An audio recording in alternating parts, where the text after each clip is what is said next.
Hey guys, this is Frozen Wish Studios here, and welcome back to another video. With 2024 coming to a close in a few days from now, I think it's about time for me to do my end of the year list, my best and worst of the year list. Yes, I will eventually do my worst and best movies of 2024 list, but right now I've decided that I'm going to do my favorite TV shows of the year first before the movies. Why, you may ask? Well, because 2024 is one of those years where I just feel like TV shows slightly overshadow the movies even more, with my favorite show of the year being better than my favorite, some of my absolute favorite movies of the year. In fact, let alone all movies of the year. Yes, guys, I did not do my best shows of 2023 list. It's mainly because I didn't have time for it, and also I was okay with it because 2023 was not the best year for TV shows. I think that it was just an okay year overall. But 2024 is a lot better than last year. Yes, 2023 is overall the better year than 2024, but it's no competition that this year is better for TV shows. So without further ado, if you want to see what my favorite shows of the year are, then just keep watching. First, let's start off with 5 honorable mentions. Ones I absolutely love but just barely missed the list. And my honorable mentions are The Lord of the Rings, The Rings of Power Season 2, Silo Season 2, Invincible Season 2, Echo, and last but not least, Creature Commandos. At number 10, Fallout. Yep, the great video game adaptation. Man, yeah, this year alone has been great for video game adaptations. We've gotten Fallout, Sonic the Hedgehog 3, and another video game adapted show that will be much, much, much higher on the list. Now, in my Sonic 3 review, I did say one thing that I admittedly regret saying. I said that I prefer Fallout over Sonic 3. Well, on reflection, guys, I will say this: I think Sonic 3 is slightly better than Fallout. Yeah, which makes Sonic 3 now my third favorite video game adaptation and Fallout my fourth favorite video game adaptation. But regardless, man, yeah, this show is proves that TV shows are truly TV shows are better video game adaptations than movies overall. Yeah, sure, it's no Last of Us, but yeah, it's still a masterful adaptation. Ella Purnell, yeah, she's honestly the queen of video game adaptation castings, because now she's in two peak video game adaptations, and Walton Goggins also, he was perfect for the role of the Goal. Yeah, there's no denying that. And the production design and the visuals for TV show standards, yeah, man, it looks way too good. And I love how graphic, violent, and gritty it is, just like the games. Now, I don't have much knowledge on the game. I only remember playing Fallout in the arcade a few times, but based on what people say, based on what Fallout fans say about this show, I can definitely say that I do think it is faithful to the games. Yeah, so yeah, well done to the show for making just video game adaptations in general better. At number 9, A Good Girl's Guide to Murder. One of those shows that I actually did a review on when it came out last summer. Yeah, as you all know, yes, I only saw the show mainly because of its lead star, Emma Myers, who, yeah, on reflection is probably my favorite show, my favorite character in Wednesday, or maybe just tied with Wednesday Addams as my favorite Wednesday character. Yeah, Emma Myers is one of those actresses that I would love to see her in, like, wherever she goes. I wouldn't put her in my favorite actresses list just yet because she doesn't have enough qualification for me to call her one of my favorites. I don't think it would be fair To be fair, even Cobra Kai stars don't make my best actresses list, mainly because of how little projects they have. So yeah, it's fair. But yeah, Good Girls Guide to Murder is a show that I think more people need to watch, especially if you're from the UK. I think especially UK people will absolutely love this. This is actually right. This it is just as good as Enid Sinclair. Yeah. In fact, I actually have a crush on Pip than more than her character, more than Enid Sinclair from Wednesday. There, I said it. Yeah. And Emma Myers absolutely knocks it out of the park with her British accent, despite being American. And the supporting casts are great too, especially Asha Bangs, and the mystery that they solve is absolutely just so engaging and so enthralling. It's just yeah, it's just such a fun murder mystery film about, and I love how it's not your typical detective story cliche. Yeah, it's about this girl. Like, she's not a detective; she's just a student, but she's actually solving this mystery, and it is like a clever mystery. I mean, Pim is such a clever girl, and I think that no one else could portray this character more and better than Emma Myers. So yeah, guys, if you haven't seen the show yet, I highly recommend watching it. As number 8, another show that many people did not see, Laid. Yeah. Now, yes, I know I hardly talk about Stephanie Shu on my channel, but I'm actually a Stephanie Shu fan. She's actually among my top favorite actresses of all time, and honestly, yeah. And one of her films is one of my favorite movies of all time. I'll save that thought. I'll save that for. I'll save more on that for my best movies of all time, which I will do on my birthday. But yeah, Late is such a compelling rom-com, and yeah, this is basically a rom-com, but it's also a dark comedy. So it's a dark rom-com basically, and if you guys are wondering what this is about, it's about this Stephanie Shu's character who has multiple exes, but every single time she dates someone, that boy gets killed off, and so she must solve the mystery on why this is happening. And it's such an original and unique premise. And I wish that the rom-coms would do this more often. I personally wish that the rom-coms would be more unique, and yeah, I wish rom-coms would be more unique like this one. And the supporting actors are pretty solid, but it's clearly Stephanie Shu who steals the show. And for Stephanie Shu's first leading role, I think this was a big hit. Yeah, this was a worthy first time leading role for her, and I think she's ready to lead a big blockbuster, or at least be in one. At number 7, Dream Productions. Yeah, everyone who knows me so well knows that Inside Out 2 is my favorite film of the year. So of course I was down for this one. And I gotta say, yeah, this show, the more I think about it, it just gets better and better and better from here. Up to the point where I would even go as far as preferring it over the first Inside Out movie. But of course it's no Inside Out 2, for sure. Yeah, I mean, the fact that the Brie and Grace are in this show is like makes the show even better than it is, because this show is actually acknowledging Inside Out 2. Yeah, the Dream Productions idea is actually my favorite concept that was made in the first Inside Out film. Like, the fact that Riley's dreams are actually movies inside the mind, that is brilliant right there. And yeah, that was probably one of my favorite things about the first Inside Out, and my favorite part of the world of Riley's mind. And yeah, so making a series, a spin-off series about this, probably the best spin-off idea that Pixar has ever came up with. And this is without question one of the best Disney Plus series in general.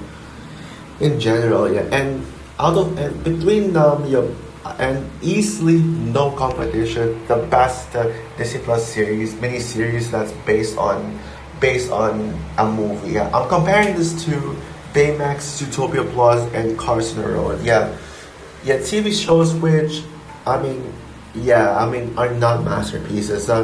Baymax and Zootopia Plus are great shows, but they're not the masterpieces that I wanted them to be. And yeah, and I even would say Zootopia Plus is even weaker than Baymax. At least Baymax has enough time with the characters that I wanted to see. Zootopia Plus, my problem with Zootopia Plus was that was a lack of Judy Hopps and Nick Wilde and focused way too much on other characters. It's a good thing, but I just wish we saw more Judy Hopps. Okay, Carson the Road was lame. I did not care about Carson the Road. But Dream Productions, yeah, this is how you do it right here.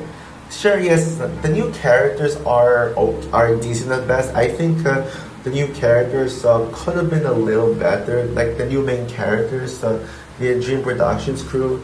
If they were like better, then I would have had this higher on the list. Like if they were stronger main characters, but they're still pretty good. At least we got to see the emotions here. What I love about Dream Productions is two things that make this show so unique. One is the style. This is actually a mockumentary style. This takes inspiration from The Office. So this is basically The Office of animation, and it works so well as a parody as that style. It's just brilliant. And two, it's that this movie has metaphors and allegories. How, you may ask? Well, you know how Dream Productions is like inspired by Hollywood? Well, I mean, this show basically depicts like the hard works of the crew and how the CEOs torture them. Yeah, this show manages to have an actual main antagonist, and that is the CEO and the CEO of Dream Productions, like trying to harass the crew members, trying to make their lives like even more terrible than it already is. That is brilliant right there, and that is genius. And of course, yeah, there is that one moment where it's just as emotional as you'd expect from this franchise. And Riley's dreams are the cherry on top of the show. Man, are they so magical, and they get dark at times. Here, Riley's nightmare. Oh man, that is really dark. At number 6, Shogun. Oh boy, I know that people are disappointed in me that this isn't any higher on the list, but I mean, it's just that there are other shows that the 5 shows above this, I would rewatch one, but yeah, Shogun is a masterpiece. There's no denying that.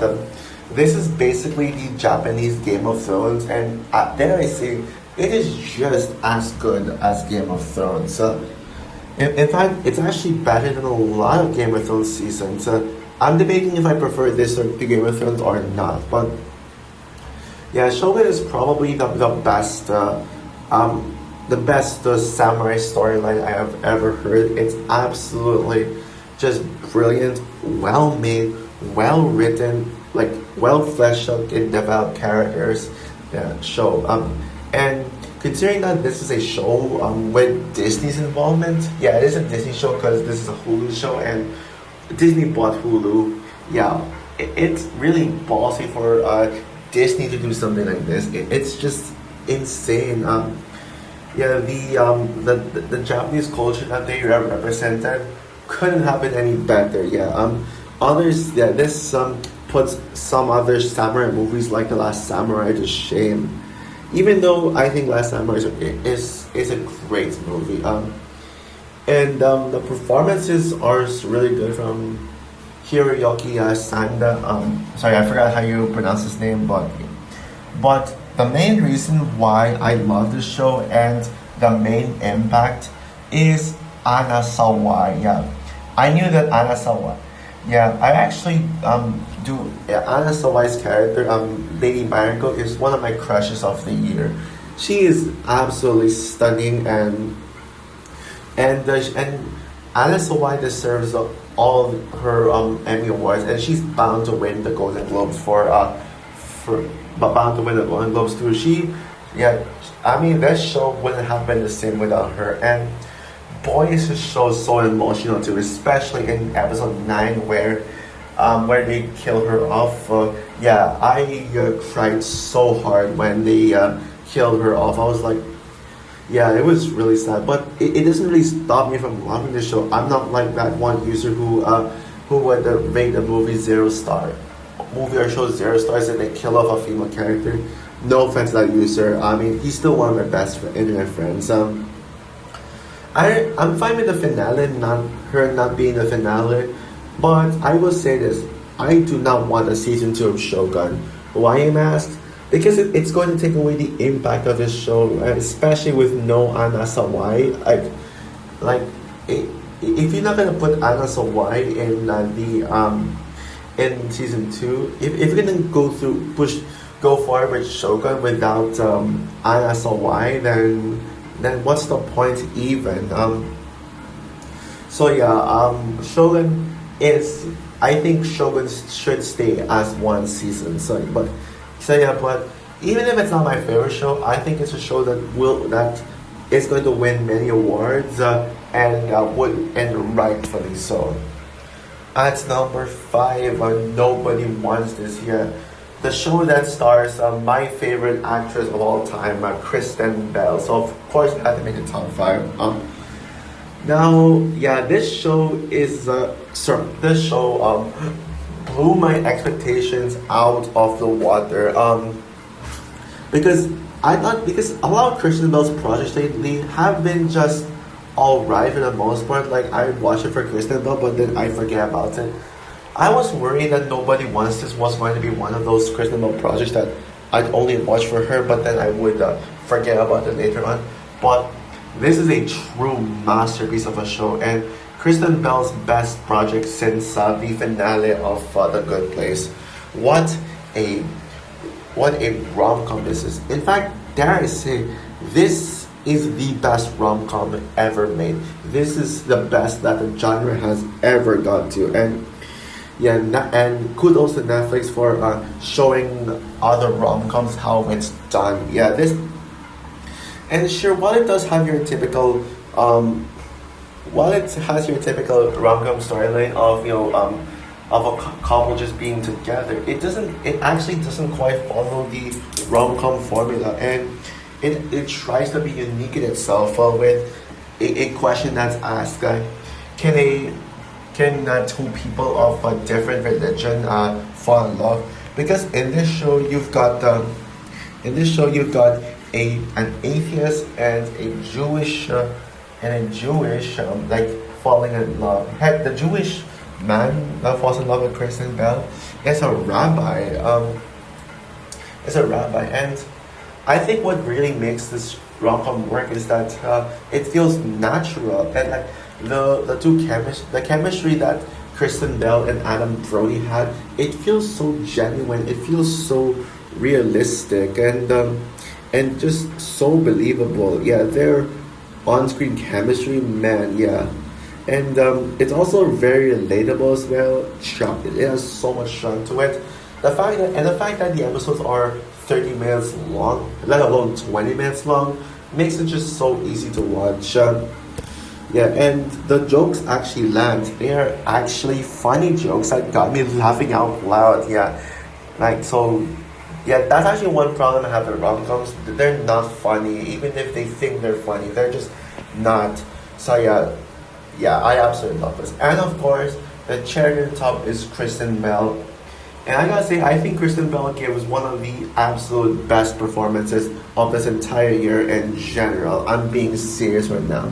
This show is just a masterpiece, and this is why I love Kristen Bell. And I am so happy, so overjoyed that a Kristen Bell project is getting all of the rave reviews. So much so that Kristen Bell has even gotten a Golden Globe nomination. Like, thank you, Golden Globes. Yeah, this is gonna be the best Golden Globes season, like since that year where Anya Taylor-Joy and the Queen's Gambit swept the award, swept the Golden Globes in the TV show category. Yeah, I cannot wait to see more Kristen Bell. So yeah, at number 4, the greatest DC show of all time period, The Penguin. I didn't overhype the show going into it like what others do, even if I was excited for it, mainly because of how great the Batman was. But The Penguin blew me away. Like, this is one of the best things that DC has ever done. Like, in fact, dare I say, the best thing they've done since The Dark Knight Rises. The Dark Knight Rises. I am going that far. This show is incredible, and even if I find the Sony Spider-Man universe, Sony villain versus films to be overhated, one major problem with them is that they don't really make their main characters a villain. They're more of an anti-hero. I do wish that Sony would actually do that, but you can clearly tell that they didn't know how. Well, The Penguin shows you exactly how to make it. The Penguin shows how it's done, putting the villain as the central, but still as the central character, but still making him remain the villain and not just some anti-hero. Yeah. What's so brilliant about this show is that the Penguin himself was actually bound to be an anti-hero, and we as the audiences were convinced that he was eventually going to redeem himself from a villain to an anti-hero. But in that last episode, it was revealed that he was just manipulating the whole time, and he's still the evil mastermind that he is. But not only is he just so evil, but he is twice as unlikable as he was in the movie. Like, he is so unlikable that he might now be just my favorite. He may now be my favorite villain in Matt Reeves' Batman universe. Yes, even over Riddler and Carmine Falcon. Oh, and speaking of Falcon, Sophia Falcon is my DC crush. We'll see if Miyako Supergirl can become my new DC crush when Supergirl Woman and Tomorrow comes out. But as of now, Sophia Falcon is my DC crush. Yeah, she is just gorgeous, and she has such a great character arc. She's not just some woman just to be there to be hot but not do anything. You actually feel her arc, and she's actually painted as the main antagonist of the show. And you wanna know why she's depicted as the main antagonist of the show? Yep, it's because it's to just have an antagonist. It's to make us believe that Victor is not going to be the villain anymore. Only for I explained it earlier, but once you uncover the Penguin's true colors in the finale, you know that Sophia Falcon was actually right to this whole time. What she was doing, her antagonizing the Penguin was well deserved. And it came down to the point where I wouldn't even call Sophia Falcon. I wouldn't even consider Sophia Falcon as a villain anymore. Yeah, that's how great she was. And Victor Aguilar, man, he is the heart and quite possibly the true hero of the show. He is. I know some people didn't like him when he first appeared in the episode, and people went as far as wanting him to get out of the show. But the more the show goes, the more we dive deep into the show, the more that Victor just becomes a better character. So yeah, and this show is filled with action. It's very engaging, and that's actually why I prefer Penguin over the Batman. It's actually because of its genre. The Batman is a detective story, which I like, but I'm more of a fan of gangster stories than I'm more of a fan of gangster stories than detective stories, which is why I felt more sucked into this show. Oh, and Sophia Falcon got revealed to appear in the Batman Part 2. Oh, bring it on! Yeah, even if it did get delayed to 2027, which I have mixed feelings about. Yeah, I can't wait to see Sophia Falcon on the big screen. But yeah. Okay, so now we're getting into now these top three shows are some of my absolute favorite shows in general, and the main contributor to why 2024 was far superior to 2023 in terms of TV shows. At number three, Arcane season two. Yeah, yeah. I mean, when you saw my review of Arcane season one, you know how much I love that. I mean, if you saw my review of Arcane, you know how much I absolutely adore the show. And dare I say, Arcane season two is even better than season one. I can't believe people could call this season underwhelming and inferior to the first season. No, no, no. Like, it's even better than the first season. I don't know what people are on, but then again, I actually had the suspicion that people were going to be disappointed by it because every time a new season of the Beloved show comes out, people would just start trashing it and just whine about it. But yeah, Arcane season two, yeah, it is everything I asked for and more. It is everything I wanted from Arcane and more. And this is why I think Arcane is the greatest Netflix animated show of all time. And this is the staple example of what animation should be. Yeah, this show just defines what I want animation to be. More mature, more grounded, more gritty, and not just some baby comedy of fun jokes everywhere. Like this is why we need to support adult animation because it showed. But when you support adult animation, you acknowledge the fact that animation is not just a kid genre. If you're gonna like complain about animation not being taken seriously and just and not take adult animation seriously, then you know it's a problem. Yeah, Arcane season two is a lot more complex than the first season, and it actually did a great job on fixing on just tying all ends of from the cliffhanger that season one, the ending of season one gave Jinx redeeming herself. Well, not really, but you can all easily feel that Vi and Jinx started to have a connection together. And yeah, the ending where Jinx sacrifices herself. Oh man, that just made me cry. Vi has never been better than ever, and Hailey Steinfeld once again knocks it out of the park with her voice performance as Vi, and all the characters are just great. I love how there's no new characters, and I think it's a great idea to just keep the same characters and not add any more. Okay, well, besides that kid who is with Jinx, but still, yeah, but still, and plus that kid was necessary, and oh my goodness, the animation of the show.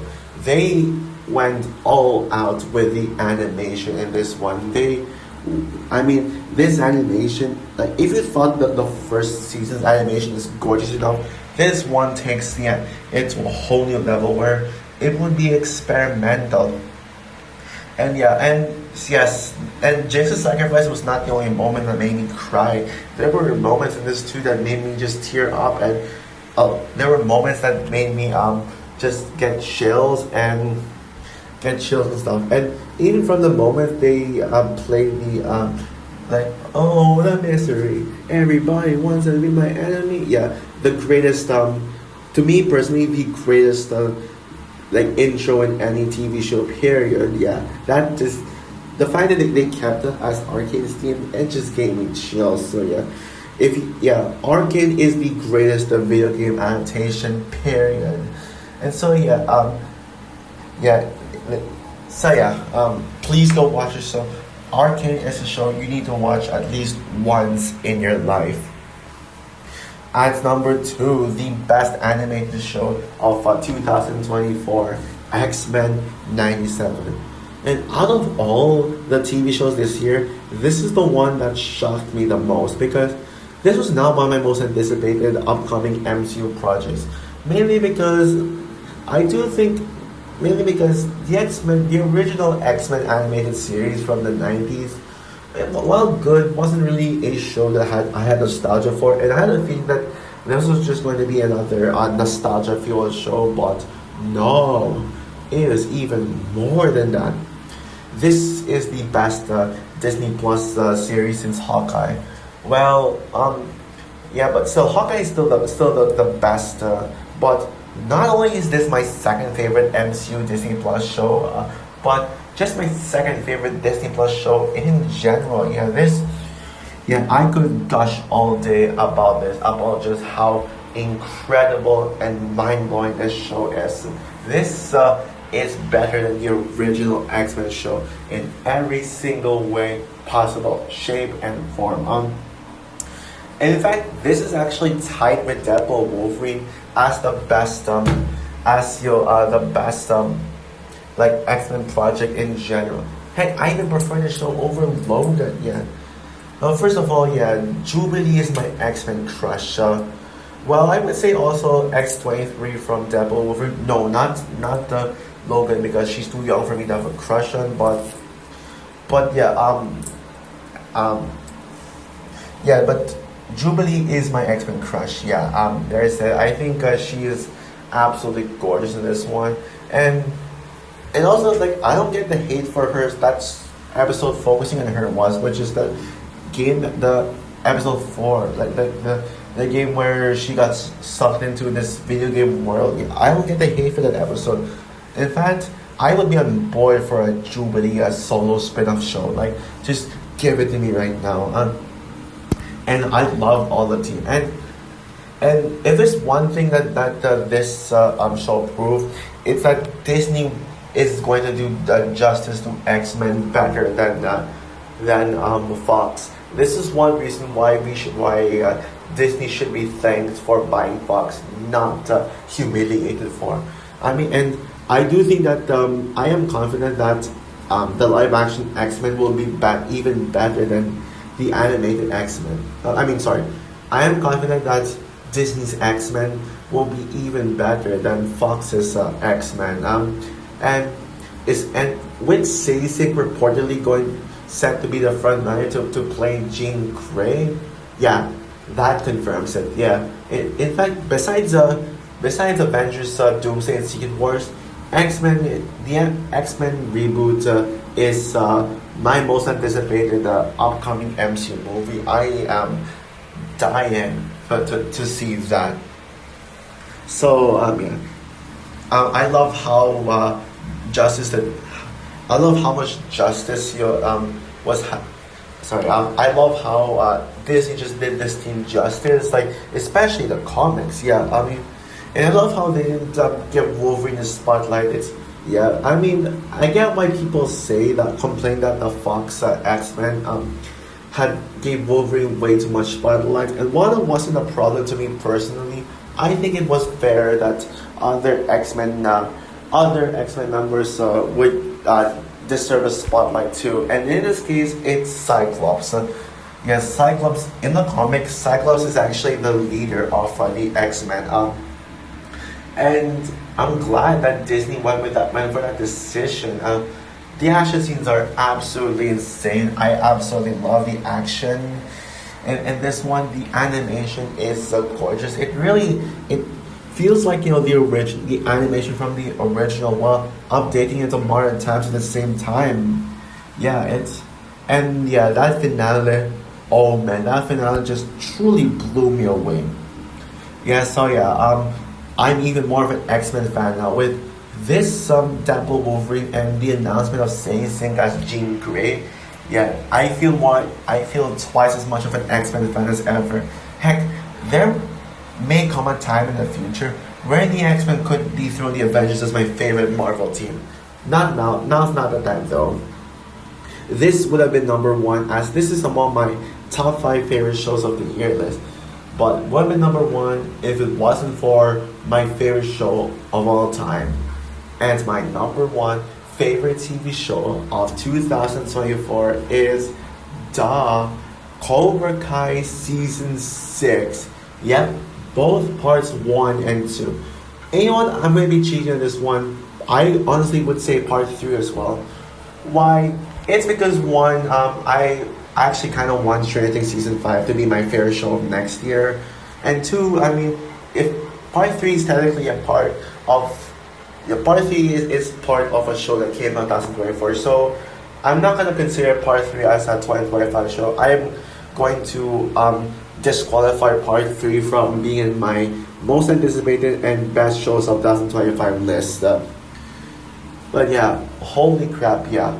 Now, it's no secret by now that Cobra Kai is my favorite show of all time now. Yeah, ever since earlier this year when I rewatched the first five seasons in preparation for season six, it really came to me now that Cobra Kai has just become my favorite show in general. Yeah, I absolutely adore the show. Sure, I admit, I still stand by considering Max Mayfield as my TV show crush on reflection. Well, kind of. I'll have to think about it, but even if it's either Max Mayfield or Devin Leach last Sam LaRusso. But I think I will stand by considering Cobra Kai is my favorite show of all time because of just how much this show resonates with me. And I've already explained why Cobra Kai is my favorite show of all time. So I'll just focus more on season 6. Now, I will never understand why people hate season 6 like so much. And yeah, I will never understand why people call season 6 underwhelming and the worst Cobra Kai season. Like, if there's anything, Cobra Kai season 6 is the best Cobra Kai season. I'm glad that people were a little more positive towards part 2, but there's still some unfair criticisms given to it. And season 6 is everything I could have asked for and more. Cobra Kai season 6 part 1 is just probably the most underrated TV season ever. I think the hate that part 1 got was just so unnecessary. It was so unnecessary. And yeah, part 1 was just well written, and I love seeing the characters bonding. Sam and Tori finally fully making amends and hugging each other out. Yeah, that just made me tear up. And the fact that Devin Lee, my Cobra Kai crush and my crush of the year, tied with Sam LaRusso, got even more screen time than ever. Oh man, yeah, I'm glad that this show is giving Devin Lee the proper recognition she needs. And the fact that she actually made it the Sekai Taikai, I could not have been happier. And Tori to me was the standout of part 1. Now, I mean, she was not really the standard of part 2, but part 1, I think she kind of is. Her character arc of dealing with her mom's death, oh man, her mom's death made me just cry so hard. It's neck and neck with the anxiety attack scene from Inside Out 2 as the most emotional scene of the year. And if that wasn't epic enough, part 2 is the cherry on top to just 2024 in general. Yeah, I could not have asked for a better moment of 2024. I'm just binge watching season 6 part 2. Oh my goodness, yeah. The Sekai Taikai tournament, it could not have been more epic. They really take things to a whole new level.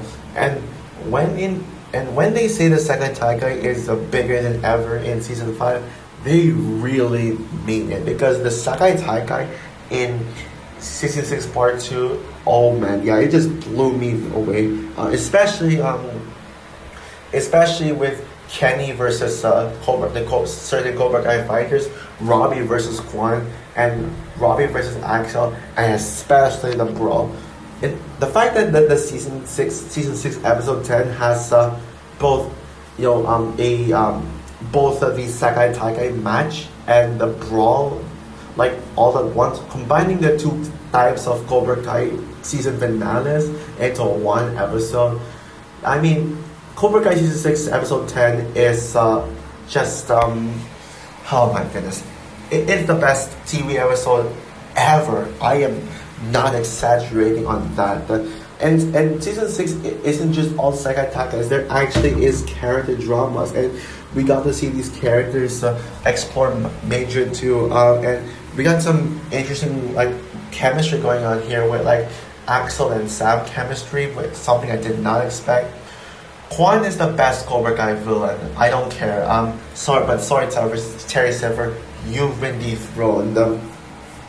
And I love some character arcs in this one, like Kim Daun redeeming herself, and Daniel like learning more secrets about Miyagi-Do, and even Johnny's arc. You can tell that they're really going to make his arc come full circle in part 3. You can really feel that as we feel like Johnny's finally changing, and like changing even more and just progressing even more now. And it is also a dark season as well, by far the darkest season, as that brawl went as they went as far as killing of Quan. Yeah. Oh my goodness. Yeah, that was a shocking finale right there. Yeah. I could not have asked for anything better this year. Cobra Kai Season 6 is even better than any movies this year. And this is why I think 2024 is one of the greatest year for TV shows. I still think 2022 is the best year for TV shows because you got both Cobra Kai and Stranger Things at once, and this year did not have Stranger Things. But I mean, I'm just so happy about Season 6. And the fact that this show is going to end in part 3, oh man, I am going to cry so hard, and yeah, I'm gonna cry so hard. Honestly, I don't even know if part 3 will even top part 2, because Cobra Kai Season 6 part 2, they really raised the bar really high. This is everything I wanted from Cobra Kai and more.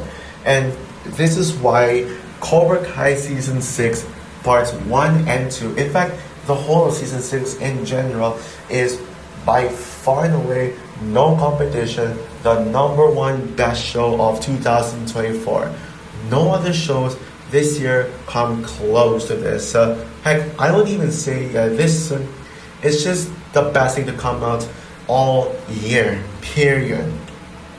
So for my top 10 best shows of 2024 list, kind of a shame. I know that I have an unpopular choice for number 1, but fingers crossed my good friend Harry Thomas will agree with me that Cobra Kai Season 6 is the best show, is the show of the year. What is your favorite show of the year?